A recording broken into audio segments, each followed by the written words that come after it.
ویران مندر کے حصہ نمبر 18 میں خوش آمدید۔ لیکن اس کے ساتھ ساتھ اس بات کی تسلی تھی کہ اس کے گاؤں کی طرف جانے والا یہ راستہ محفوظ راستہ ہے۔ سوائے وہاں کے کتوں کے علاوہ کبھی بھی کوئی غیر معمولی واقعہ پیش نہیں آیا تھا، اس لیے وہ اس بات سے تقریباً مطمئن تھا۔ زاہد کو اس نے مونگ پھلی کا ایک پیکٹ لے دیا تھا جسے وہ خاموشی سے کھانے میں مصروف تھا۔ خود اس نے چائے کی طلب ہونے پر ایک کپ چائے وہاں موجود ایک ٹی اسٹال سے لیا تھا اور اس وقت اسے پینے میں مصروف تھا۔ ٹھیک شام کے 6 بجے ٹرین کی وسل سنائی دی اور دور سے ٹرین آتی دکھائی دی۔ قیوم نے جلدی سے چائے کا کپ واپس کیا اور زاہد کا ہاتھ تھامے ٹرین کے پلیٹ فارم پر پہنچنے کا انتظار کرنے لگا۔ ٹرین آہستہ آہستہ چلتی پلیٹ فارم پر آ کر رک گئی۔ ٹرین میں زیادہ رش نہیں تھا۔ قیوم ٹکٹ پہلے ہی خرید چکا تھا جو اس وقت اس کی جیب میں محفوظ تھے۔ قیوم زاہد کا ہاتھ پکڑے جلدی سے اپنے سامنے رکنے والی ٹرین کے ڈبے میں سوار ہو گیا۔ ڈبے میں 15-16 مسافر تھے اور انہیں بیٹھنے میں کوئی دقت نہیں آئی۔ ٹرین 10 منٹ تک رک کر اپنی منزل کی جانب روانہ ہو گئی۔ ٹرین کی رفتار زیادہ تیز نہیں تھی، یوں لگتا تھا جیسے کوئی زبردستی اسے آگے دھکیل رہا ہو۔ پیسنجر ٹرینوں کی رفتار تقریباً ایسی ہی ہوتی ہے، اس لیے وہ بے بسی سے اسے آگے بڑھتا ہوا دیکھ رہا تھا۔ وقت گزرتا جا رہا تھا اور رات گہری ہوتی جا رہی تھی۔ شہر اور فتح پور کے درمیان تقریباً 3 دیہات اور بھی تھے جن کے چھوٹے چھوٹے اسٹیشنوں پر کبھی کبھی ٹرین کا رکنا تھا، اس لیے اس کی رفتار نہ ہونے کی برابر ہی تھی۔ 2 اسٹیشنوں کو کراس کرنے کے بعد ٹرین تیسرے اسٹیشن کی جانب بڑھ چکی تھی۔ اچانک بریک لگنے سے ایک جھٹکے سے قیوم بے خیالی میں سے سیٹ سے نیچے گرتے گرتے بچا اور اس اچانک جھٹکا لگنے سے اس کے ساتھ ہی زاہد کو بھی سنبھال لیا جو اس کے قریب بیٹھا ہوا تھا۔ ٹرین رک چکی تھی اور سب مسافر اپنی سیٹوں پر بیٹھے کھڑکیوں سے باہر رات کے اندھیرے میں آنکھیں پھاڑ پھاڑ کر دیکھنے کی ناکام کوشش کر رہے تھے، لیکن باہر گپ اندھیرا تھا جس کی وجہ سے انہیں کچھ دکھائی نہیں دے رہا تھا۔ غالباً ٹرین کسی جنگل یا ویرانے میں کھڑی ہوئی تھی، اور کیوں کھڑی ہوئی تھی اس کے جواب کسی کے پاس نہیں تھے، کیونکہ قیوم کچھ دیر بیٹھا انتظار کر رہا تھا، پھر کھڑکی کا شیشہ اوپر کر کے باہر جھانکنے لگا۔ اس نے جیسے ہی سر باہر نکالا، اس کی کھڑکی کے نیچے سے گاڑی کا گارڈز گزرتا آیا۔ اس نے جلدی سے سلام کر کے اس گارڈ سے گاڑی کے رکنے کا سبب پوچھا تو گارڈ نے بتایا کہ سامنے ایک بڑی ٹرین آ رہی ہے جسے کراس دینے کے لیے کاشن پر گاڑی رکی ہے اور اس کے گزرنے کے بعد ہی ٹرین دوبارہ روانہ ہو سکے گی۔ یہ سن کر اس نے اپنا سر اندر کر لیا۔ کافی دیر انتظار کرنے کے بعد دور سے کسی ٹرین کی وسل سنائی دی اور پھر تھوڑی ہی دیر میں ایک ٹرین طوفان کی طرح نمودار ہوئی اور فراٹے بھرتی ان کی ٹرین کے نزدیک سے گزر گئی۔ ٹرین کی تقریباً 18 کے لگ بھگ بوگیاں ہوں گی جو شور مچاتی ان کے نزدیک سے گزرتی جا رہی تھیں۔ اس ٹرین گزرنے کے بعد 10 منٹ بعد اس ٹرین کی وسل سنائی دی، ایک جھٹکے سے آگے بڑھی اور اسے پھر رات میں 8 بج چکے تھے اور 4 سو رات کا گھپ اندھیرا پھیل گیا تھا۔ قیوم کو رہ کر یہ فکر ستائے جا رہی تھی کہ جتنی دیر اسے گاؤں کے اسٹیشن پر پہنچنے میں لگی تھی اتنی ہی پریشانی اپنے گھر تک پہنچنے میں اٹھانی پڑے گی، لیکن وہ بے بس تھا، کیا کر سکتا تھا، اس لیے بے بسی سے گاڑی کے منزل پر پہنچنے کا انتظار کر رہا تھا۔ پھر آخری اسٹیشن پر پہنچ کر ٹرین اپنی منزل کی طرف روانہ ہو گئی۔ رات کے تقریباً 8:30 بج چکے تھے جب قیوم زاہد کا ہاتھ پکڑے ریلوے اسٹیشن پر اترا۔ ریلوے اسٹیشن پر چونکہ روشنی کا کوئی خاص انتظام نہیں تھا، صرف کہیں کہیں پلیٹ فارم پر موجود چند اسٹینڈ پر لالٹین لٹکا کر روشنی کی گئی تھی۔ اسٹیشن ماسٹر اپنے آفس میں گھسا اپنی کرسی پر اونگ رہا تھا۔ اس نے اٹھ کر یہ دیکھنے کی بھی تکلیف نہیں کی کہ کوئی گاڑی آ کر رکی ہے اور کون سی روانہ ہوئی ہے۔ عجیب طرح کا رویہ تھا اس اسٹیشن ماسٹر کا۔ اس وقت وہ دونوں مسافر ہی وہاں اترے تھے، کوئی اور بندہ بشر وہاں موجود نہیں تھا۔ قیوم نے زاہد کا ہاتھ پکڑا اور اس لیے اسٹیشن سے باہر نکل آیا۔ پورے چاند کی رات تھی، چاند کی دودھیا روشنی چاروں طرف پھیلی ہوئی تھی، ہر چیز قدرت کی اس انمول نعمت سے نکھر کر سامنے آ گئی تھی۔ چاند کی روشنی میں گاؤں کی طرف جانے والا راستہ صاف نظر آ رہا تھا۔ راستے کے دونوں طرف کھیت تھے جن میں لگی فصلیں ہوا سے لہلہاتی بہت اچھی لگ رہی تھیں۔ قیوم نے راستے سے ایک درخت کی موٹی سی شاخ توڑ کر اپنے ہاتھ میں لے لی تھی تاکہ بوقت ضرورت کسی جنگلی جانور سے بچا جا سکے۔ آسمان پر چمکتے ستارے بہت بھلے لگ رہے تھے۔ وہ دونوں چلتے ہوئے اور باتیں کرتے گاؤں کے راستے پر بڑھتے جا رہے تھے۔ دور کہیں سے گیدڑوں اور لگڑ بھگڑوں کا شور سنائی دے رہا تھا، لیکن ابھی تک کوئی جنگلی جانور ان کے سامنے نہیں آیا تھا، جس کی وجہ سے انہیں کوئی پریشانی سامنا نہیں کرنی پڑ رہی تھی۔ اس لیے وہ اطمینان سے ادھر ادھر دیکھتے اپنے راستے پر چل رہے تھے۔ 2 میل کا فاصلہ انہوں نے تقریباً 1.25 گھنٹے میں طے کر لیا اور آخر کار گاؤں کے داخلی راستے پر پہنچ کر سکھ کا سانس لیا۔ قیوم کا گاؤں پتلی گاؤں کے درمیان میں واقع تھا، اس لیے وہ ہاتھ میں تھامی لکڑی کو دور پھینک کر اس گلی میں داخل ہو گیا۔ گلی میں چلتے ہوئے ابھی اسے تھوڑی ہی دیر ہوئی ہوگی کہ اس نے ایک بھیانک اور انتہائی وحشتناک منظر دیکھا۔ ایک انسانی بھیڑیا اس سے 15-20 فٹ کے فاصلے پر کھڑا ان کی جانب بھی دیکھ رہا تھا۔ اس کے جسم پر سیاہ بالوں نے اس کو مکمل طور پر ڈھانپ رکھا تھا۔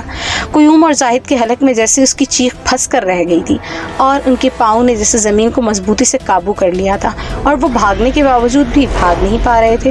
وہ عفریت کچھ دیر تک کھڑی ان کو گھورتی رہی۔ اس کی سرخ چمکدار آنکھیں بہت خوفناک لگ رہی تھیں اور پھر اپنے قدم اٹھاتے ان کی جانب بڑھی۔ قیوم کو یوں محسوس ہو رہا تھا جیسے اس کا سارا جسم مفلوج ہو گیا، اور زاہد بھی اپنی منجمد آنکھوں سے اس خوفناک بلا کو اپنی طرف بڑھتا دیکھ رہا تھا۔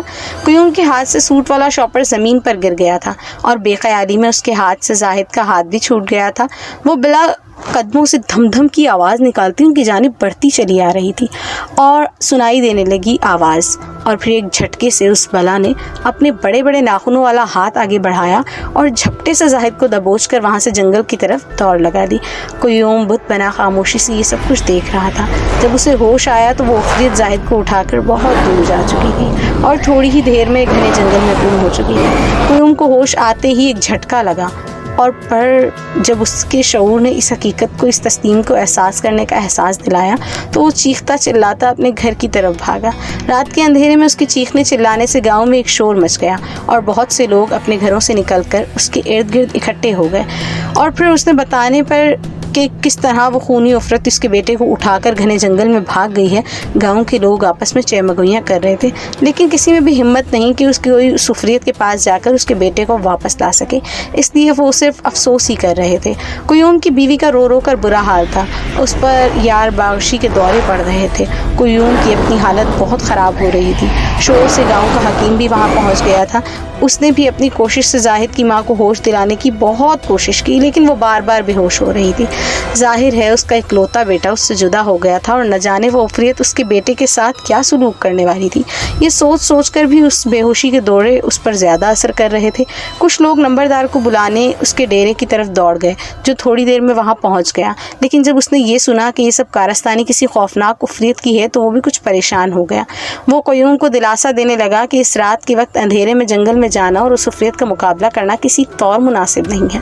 ہاں، البتہ صبح کے وقت جنگل میں جا کر اسے ڈھونڈا جا سکتا ہے، لیکن اس وقت تک وہ عفریت اس بچے کے ساتھ کیا کرتی ہے اس بات کی کوئی گارنٹی نہیں ہے۔ مسجد کے مولوی صاحب اللہ کی مرضی سمجھتے ہوئے اسے تسلی دیتے ہوئے، صبر کرنے کو کہتے ہوئے کہ کتنا اجر اور ثواب لکھا گیا ہے صبر کا، اس کے متعلق بتانے لگے۔ قیوم اپنے ہوش سے بیگانہ ہو گیا تھا اور اسے کچھ سمجھ نہیں آ رہی تھی کہ لوگ اسے کیا کہہ رہے ہیں اور کیا سمجھا رہے ہیں۔ اسے تو صرف اپنے پیارے لختے جگر کی فکر ستائے جا رہی تھی، جو وہ عفریت اس کی آنکھوں کے سامنے سے اٹھا کر لے گئی تھی۔ پھر آہستہ آہستہ لوگوں کا ہجوم کم ہونے لگا اور لوگ افسوس کرتے اپنے اپنے گھروں کو لوٹنے لگے۔ نمبردار بھی قیوم سے اجازت لے کر اپنے کارندوں کے ساتھ اپنے ڈیرے کی جانب چل دیا۔ اس نے دل ہی دل میں صبح شہر جا کر پولیس سے مدد لینے کا فیصلہ کیا تھا، تاکہ دوبارہ بھی اس قسم کا واقعہ نمودار نہ ہو سکے۔ اس واقعے سے گاؤں کے لوگوں میں خوف و ہراس پھیل گیا تھا، اور وہ نہیں چاہتا تھا کہ گاؤں کے لوگوں میں یہ خوف پختہ ہو جائے اور وہ کھیتوں میں جانے سے بھی گھبرانے لگے۔ یہی سوچتا ہوا وہ اپنی حویلی کے اندر داخل ہو گیا۔ 2-3 روز تو بخیر خوبی گزر گئے اور اس دوران رشید کی بیوی کی طبیعت بحال رہی، لیکن اس کے بعد ایک روز اچانک جب وہ گھر کے آنگن میں بیٹھی سبزی بنا رہی تھی کہ ایک گوشت کا بڑا سا لوتھڑا اس کے سامنے آ کر گرا۔ گوشت سے ظاہر ہوتا ہے کہ جیسے کسی نے ابھی ابھی اسے کسی جانور کے جسم سے علیحدہ کیا ہو اور لا کر اس کے سامنے پھینک دیا ہو۔ عجیب بات یہ تھی کہ اس کے ساتھ اس جانور کے جسم کے بال تک، کھال تک سمیت موجود تھے، جن کی رنگت سے یوں ظاہر ہوتا تھا کہ وہ کسی سرخ بالوں والے جانور کے جسم سے کاٹا گیا ہو۔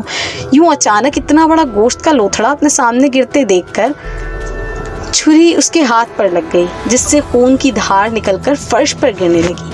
اس وقت گھر میں اس کی ساس موجود نہیں تھی، وہ اکیلی ہی گھر میں موجود تھی۔ اس نے جلدی سے چھری ایک طرف پھینکی اور بھاگتی ہوئی اس طرف کونے میں رکھی پرانی سی چادر کا کچھ حصہ پھاڑ کر اپنے ہاتھ پر باندھ دیا، لیکن خون مسلسل بہہ رہا تھا اور اب تو اس کو تکلیف بھی ہو رہی تھی۔ یہ دیکھ کر اس نے گھر کے باہر قدم بڑھایا تاکہ گلی میں کھیلتے بچے کو کہے کہ حکیم صاحب کو بلا لائیں۔ وہ رشید کو بلا کر پریشان نہیں کرنا چاہتی تھی، اس لیے اس نے سوچا کہ حکیم کو بلا کر کوئی دوا یا مرہم وغیرہ کروا لے، پھر شام کو رشید کو بتا دے گی۔ یہ سوچ کر اس نے پہلے حکیم کو بلانے کا ہی ارادہ کیا۔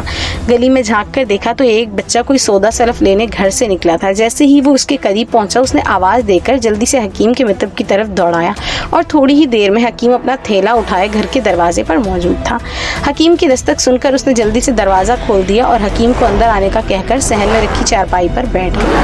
حکیم بھی صحن سے ہوتا ہوا اس کے نزدیک پہنچا اور اس کے بتانے پر اس کے ہاتھ پر بندھے کپڑے کو اتارنا چاہا۔ خون چمٹنے کی وجہ سے کپڑا بھی کھال کے ساتھ چپک گیا تھا۔ یہ دیکھ کر حکیم نے تھوڑا سا پانی ہاتھ میں لے کر پہلے کپڑے کو گیلا کیا، پھر آہستہ آہستہ کپڑے کو اپنے ہاتھ سے اس کے ہاتھ سے جدا کرنے لگا۔ گیلا ہونے کی وجہ سے کپڑا بآسانی اتر گیا تھا اور زخم زیادہ گہرا نہیں تھا، پھر نہ جانے کیوں اتنا خون نکلا۔